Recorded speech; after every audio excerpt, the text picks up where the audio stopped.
हम जो सब यहां हैं वो सुबह में उठते हैं, जो भी 6 बजे 7 बजे 8 बजे उठते होंगे।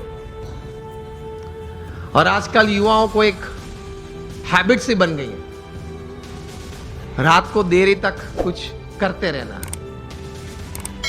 मैं ये नहीं बोल रहा हूं काम करते रहना, कुछ भी करते रहना, और फिर सुबह देरी से उठना।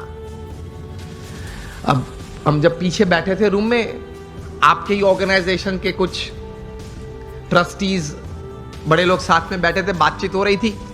वो बता रहे थे कि स्वामी आज हमारे समाज में भी जो युवा वर्ग हैं उनको ये एक आदत गिर गई है, रात को देरी से सोते हैं और सुबह देरी से उठते हैं। लेकिन ये एक एक्सपीरियंस है और ये एक बात सही है कि जो मैंने 500 से भी ज्यादा जीवन चरित्र पढ़े, ये सब सुबह में बहुत जल्दी उठने वाले थे। ये साइंटिफिकली भी प्रूव्ड है कि आपको अच्छे विचार आएंगे, you will be energized better, you will keep a positive attitude when you wake up early in the morning, and you will see the world altogether different. Try करना। तो हम बात ये कर रहे थे कि सचिन जी ने ये बात तो बताई, लेकिन कहा कि I don't touch the social media before I face 500 deliveries, मतलब 500 गेन फेस करने के बाद। तब इंटरव्यू ने पूछा कि सर आपने अगर अगले दिन सेंचुरी की है, डबल सेंचुरी की है, तो आप लालायित नहीं हो जाते कि मैं जरा देख लूं कौन से न्यूज़पेपर में मेरा कौन सा फोटो छिपा है और क्या कैप्शन लिखा है। तब सचिन जी ने एक अच्छी बात बताई, see how great people have achieved success in their life. उन्होंने कहा कि if I don't practice 500 balls in the morning, I can see a small change, a small negative change in me the same day. उन्होंने ये बताया फिर कि अगर social media देखने के लिए मैं सुबह में अपना समय व्यतीत करूं, तो मैं जहां हूं वहां रहना कठिन, और मुझे अभी भी आगे पहुंचना है, वहां पहुंचना कठिन। वहां एक पूर्ण विराम आ जाता है। इतने बड़े सेलिब्रिटी हैं, he is the God of cricket, ऐसे लोग बोलते हैं, वो भी सुबह में अपनी बातें देखने के लिए व्हाट्सएप नहीं खोलते, और अब सुबह सुबह में किसी और की बातें देखने के लिए खोल लेते। अब सेलिब्रिटी तो हो नहीं, हम कोई हम सेलिब्रिटी तो है नहीं, और सुबह में सोशल मीडिया खोल लेते हैं। 5 बजे उठते हैं, सबसे पहला काम ये करते हैं, व्हाट्सएप खोल लेते हैं, क्या है कुछ है, और फिर आनंद में आ जाते हैं। 70 chats and 90 messages, very good, I am like by people. आप खोलेंगे तो 90% तो वो गुलाब के फूल होंगे, गुड मॉर्निंग वाले, चमेली के होंगे, और आप किसी को सेंड कर देंगे।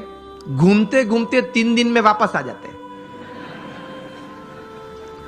और कई दोपहर के वक्त अगर कोई वो चेन में, वो पूरे यहां मुझे बताएगा चेन ग्रुप है, तो चेन में घूमते घूमते अगर किसी ने दोपहर में फ्री है तो कुछ क्रॉप कर दिया, एक फूल निकाल दिया, तो वो 3 वाली था वो 2 वाला आ गया, लेकिन आ जाता है 3 दिन के बाद। कहने की बात यह है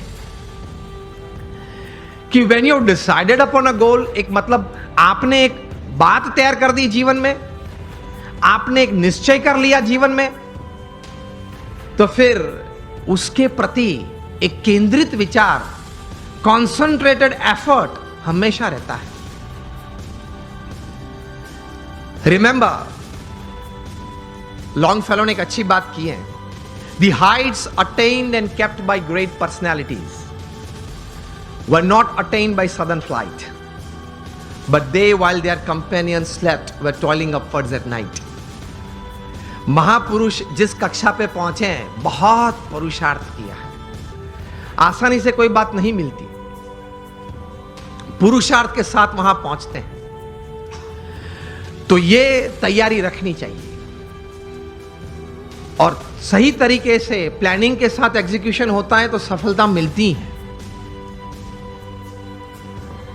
यहां युवा वर्ग भी बैठा है, बिजनेस वर्ग भी बैठा है, और एक बुक आपको सजेस्ट करता हूं, बिल गेट्स का जीवन चरित्र। सो दुनिया के सबसे धनाढ़िया व्यक्ति हैं, माइक्रोसॉफ्ट के, अभी तो he is now chairman emeritus. 1975 में माइक्रोसॉफ्ट खोली थी, today is the richest man upon this earth. उन्होंने अपना जीवन चरित्र लिखा है और जीवन चरित्र का नाम है business at the speed of light. बिजली की गति से आपको व्यवसाय करना है, हा या ना? बिजली की गति से। It travels about 1,86,000 miles per second. ये बिजली की गति है। उस गति से अगर आपको व्यवसाय करना है, बिल गेट्स अपने जीवन से, अपने जीवन में पाई हुई सिद्धि के कारण लिखते हुए उन्होंने 3 बातें इस पुस्तक में लिखी हैं। The first he rights that 3 things, the culmination of these 3 things has brought all success in my life. प्रथम ये बात लिखते हैं, डिटर्मिनेशन, जो हम बात कर रहे हैं, एक तैर करना एक बात जीवन में, एक नक्की करना एक बात, डिटर्मिनेशन इन लाइफ। दूसरी बात लिखते हैं इंटेंस हार्ड वर्क, प्रचंड पुरुषार्थ। और तीसरी बात लिखते हैं, अभिगम की दृष्टि से बहुत अच्छी बात उन्होंने लिखी है। I felt when I was reading that, I read it 2 times, लेकिन मुझे यह बात बहुत अच्छी लगी, पसंद आई। तीसरी बात जो उन्होंने लिखी है, acceptance of the ideas of others. हर कोने में से जहां से भी मुझे अच्छे विचार मिले, वो मैंने अपनाए अपने जीवन में, कुछ सोचा उसके बारे में और मैंने अप्लाई भी किए। तो determination, intense hard work and acceptance of the ideas of others that create a big success in life. तो संकल्प करके पुरुषार्थ करना, सद्भावना से पुरुषार्थ करना, सद्गुणों को साथ में रखते हुए पुरुषार्थ करना, सफलता तो मिलती है। You become a millionaire youth. मैं आपको मेरे गुरु प्रमुख स्वामी महाराज, जिन्होंने ये BAPS संस्था विश्वव्यापी बनाई, he was a 1 man organization. वे एक व्यक्ति संस्था थे। 80 साल का पब्लिक लाइफ वे जिए इस पृथ्वी पे। जब वे 1950 में इस संस्था के प्रमुख बने, तब तो हमारी BAPS संस्था बहुत छोटी थी। वहां से लेकर प्रमुख स्वामी महाराज ने यह संस्था को विश्वव्यापी बनाई, वहां तक कि हम BAPS संस्था दुनिया की प्रथम 10 संस्था में से एक संस्था है। We are among the top 10 NGOs of the world. United Nations में हमारी संस्था की NGO कैटेगरी में परमानेंट सीट है। हर शुक्रवार को हमारा प्रतिनिधि वहां यूनाइटेड नेशंस में बैठता है। दुनिया के 60 देशों में हमारे 1500 से भी ज्यादा मंदिर है और 80 से ज्यादा हॉस्पिटल्स, हॉस्टल, स्कूल्स और कॉलेजेस। ये सभी बातें प्रमुख स्वामी महाराज ने 1 man शो ही क्रिएटेड।